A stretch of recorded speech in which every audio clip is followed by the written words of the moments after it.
What's up, everybody? Keith Mitchell here from the Outerhaven. And first and foremost, before I say anything, if you haven't gone to the movies and seen Sonic the Hedgehog, I don't know what you're doing. Just stop listening. Wait, no, don't stop listening to this. Listen to this all the way through first.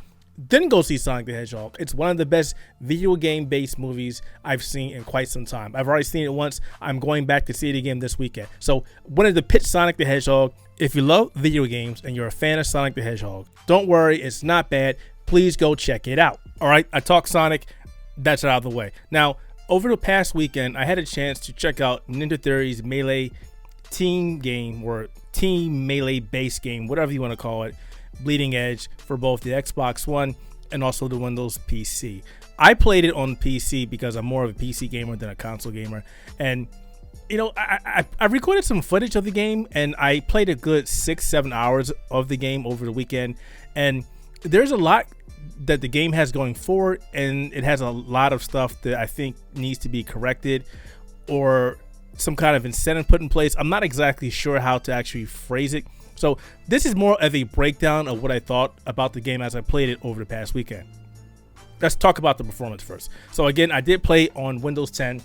I played it on two very beefy machines. One of them had a Ryzen 7 2700X and a RTX 2080 Super. I ran it at 4K. It ran fine, 60 frames per second. I didn't see any drops in frame rate. I was using frame rate meters to verify that. It all ran fine. Then I moved it over and played it on my other machine, which is running a 1440p monitor. Don't have 4K monitors. I'm using TV. So I played on the other PC, which had a Ryzen 9 3900X and a RTX 2080 Ti, and it ran great as well at the same frame rate. I actually ran higher because it has a higher refresh monitor. I just wasn't running at 4K. It was running at 2560 by 1440. Ran great. So performance-wise, Ninja Theory has nailed that down great. Runs fine. I can't tell you how it runs on the Xbox One or Xbox One X because I didn't play it on my console.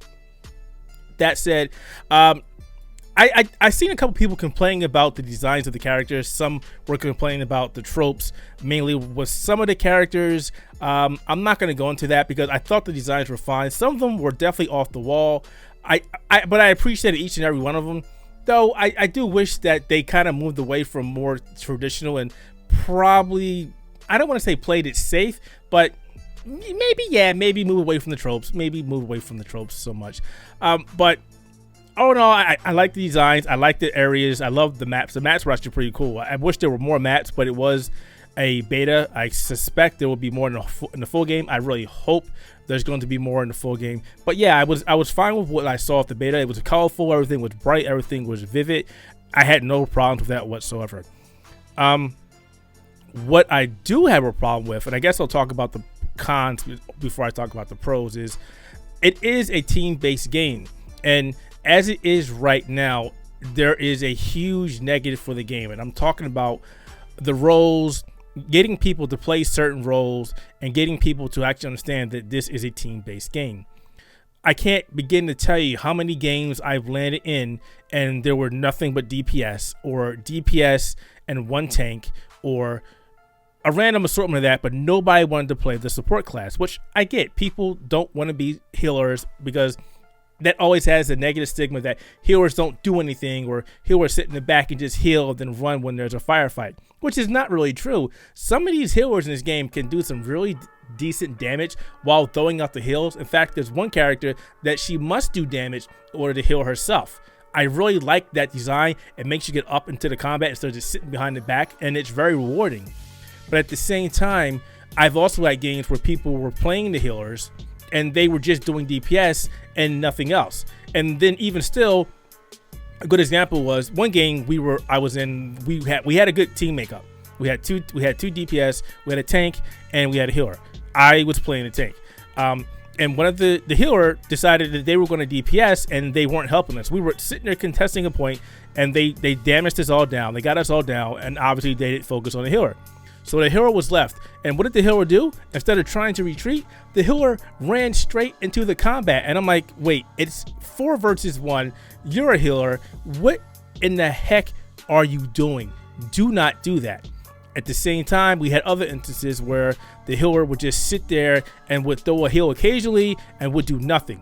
Would just sit there, would not get into the combat, nothing. So again, and this is not something that's just strictly an issue with Bleeding Edge, because it happens in a lot of team-based games. Overwatch is one of the biggest offenders. You'll have people that pick a healer class and they do nothing, or they don't know how to play the healer class and they wreck the team.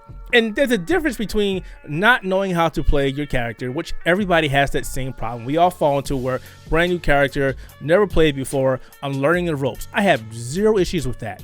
My problem is if you pick a healer and you don't heal, why are you playing the healer? Yet at the same time, if you get another game or you have people that have the mindset that, you know what, I don't care about you, I'm here for me, and the whole concept of team-based games go out the window. Don't pick all DPS. Don't pick all DPS in a tank. It doesn't help. You need a healer. No matter how good you think you are, you need a support class. And that's one of my biggest issues with Bleeding Edge. I don't think they want to put this in because it kind of makes people upset where you force them to play a role. But when it becomes like this, you have to do that. If you get into a game, it should say 2 DPS, a tank, and a healer. That's it. What it does right now is it says, oh, hey, it's like a nudge. It goes, hey, this game is in progress and there's no healer. Oh, hey, your team has no tank. Maybe you want to go pick up a tank. Maybe you want to go play the healer. It doesn't say, hey, you need this. It doesn't push you into the role and say, all right, you have to pick a healer. You have to pick a tank. It goes, no. Why don't you pick this because your team doesn't have it? But if you don't want to, it's cool. I'm not going to stop you. That, I hate that. I cannot stand that. I am not a fan of that. If anything, that needs to change. Outside of that, I thought the game played fine, and we're going to go talk about the pros. I never had an issue where I never felt that my team couldn't contest a point and get it back. I love that. You know, the 3 points, and we were always able to snag one while forcing the other side to grab another one, and we would contest one together. I never had a problem with that. I never had an issue where I felt that the odds were against me, that it was impossible for my team to win. I love that. At the same time, we also had the other game mode where you had to collect power cells and then wait a while to deposit them. I enjoyed that. Maybe not make the power cells so hard to break open, but at the same time, you have to change your mentality when you're playing that type of game type. Do you run the battle? Do you go be lone wolf? Or do you hide on the other side of the map and cripple your team? Do you stay with your team and hope that your team can keep you alive? Do you play the healer and pick up the power cells and leave your team defensive without a heal? There's a whole bunch of dynamics in that, which I really liked. And I really like that game mode. I know some people I've seen on Reddit and Twitter said that they weren't a fan of that particular game mode, but I really enjoyed it a lot more than capturing the points or capture a flag. I'm just going to call it capture a flag. I'm not sure what the actual name of that mode was, but I really did enjoy that. Other than that, I thought the beta was fine. I think Ninja Theory has a good game in their hands, which is ironic because Ninja Theory isn't known for these type of games. So this is this is a breath of fresh air in regards to this particular game.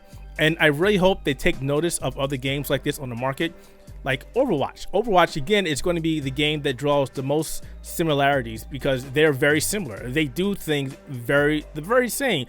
It's just, there's something about being able to take a weapon and smack somebody over the head, because this is a melee-based game versus something like Overwatch which you depend on ranged weaponry, and you have issue with hit scan weapons and latency and the lag, and you shot the guy and he dipped behind the wall, but you thought you got him before he got behind the wall, and vice versa.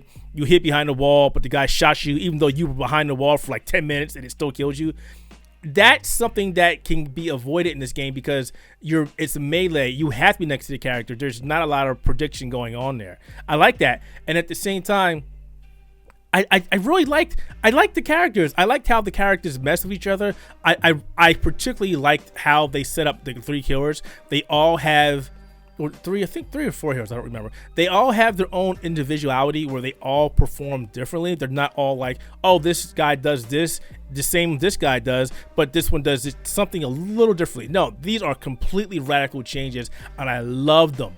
I love them. Though that one guy, Zero Cool, I don't really like that name. I mean, come on.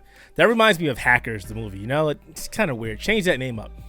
But again, I don't want to keep saying it over and over, but I really do think Bleeding Edge has a chance to be very successful when it releases. However, and this is a big however, the game is only releasing on the Xbox platform and also on the PC. It's not going to the PlayStation, which could be a problem. And I'm not saying because it's on the PlayStation the game is doomed. No, what I'm saying is there has to be a particular type of people who enjoys this type of game. This genre has had its ups and downs for quite some time. Again, look at Overwatch. People loved it, people hated it, people loved it, people hated it. And that's mainly because Blizzard they still haven't found a way to balance the game, and they pushed the game to esports, and they broke a lot of stuff, and the meta changed all the time, and it just frustrated people. This is something that Ninja Theory must pay attention to if they want Bleeding Edge to succeed. And if they don't, it's going to encounter the same issues that Overwatch has. And I don't want this to happen because, again, I like this game. It's enjoyable. I love the melee. I think this is a fantastic game. I skipped the alpha a while back, but I decided to jump to the beta because people kept saying, Keith, you need to try this game. Keith, you need to play this game. And I played it. And yes, it is a fun game. It is damn fun. I'm really enjoying it. Should the game been a free-to-play game? No, you definitely need to pay for this. But at the same time, this being a paid game should force Ninja Theory to actually pay attention to the complaints, pay attention to the community, listen to us, because we ultimately will help them shape the game that we want it to be. And I'm not saying listen to the guys that say, oh, nerf this character or buff this character. No, listen to the reasonable requests. Look at what people are talking about. If they're pointing out something that is obvious, then pay attention to that. If somebody's just crying out because they're getting destroyed nonstop, pay attention to that. And actually, that also brings up another con I completely forgot about. I didn't like. Spawn camping. You can literally sit there and spawn camp the hell out of people, and if the guys and girls or whoever's playing the game aren't paying attention, they walk out the safety zone of their base and they get destroyed. That needs to stop. Spawn camping has not been, never will be fun for the person who's getting camped. Sure, the person who's doing the camping is laughing their ass off because they're getting all these kills and they're demoralizing the other person. That needs to stop. That needs to go away. That needs to completely go away. Ninja Theory, that needs to stop. Spawn camping, not fun, okay? I just remember that. I'm sorry, I should have put that at the beginning with the cons, but you know, I'm human. Things slip my mind. But again, I'm going to end this video because I'm ranting now. I'm rambling. I'm going on and on. Again, I really do think this game has a chance to succeed. I think it can coincide with Overwatch and probably do better than Overwatch if Ninja Theory listens to the community. And if they stick to their guns, if they know the game type they want to have, they know where they want to go, then stick to it and let us know why you're doing this, why you're making this change, why are you changing up certain things. And don't try and force this game to be an esports game, because I ultimately think that's what hurt Overwatch's chances. The second Activision Blizzard was like, this is going to be esports, it's going to be fantastic, you're going to love it, it's the second that game started going downhill. I've yet to play it again. I probably will never play it again. And looking at Overwatch 2, I really don't know, because I can't trust Blizzard to make any really good decisions anymore. I mean, look at what they've done so far. Do you really trust Blizzard right now? I don't trust the damn thing they do. Overwatch 2, I probably won't play it. I mean, and that's a shame because I love the first game. I played it nonstop for the longest time until they made all these changes, and I was like, you know what? I'm completely done. Ninja Theory, please listen to the fans, listen to the community, look at what happened with Overwatch. Don't make the same mistakes, all right? All right, I'm done. I'm going to shut up. I'm going to play the next open beta whenever that is. Ninja Theory has not mentioned when it will be, but it will be again for Xbox One, Xbox One X, and also Windows 10 PC.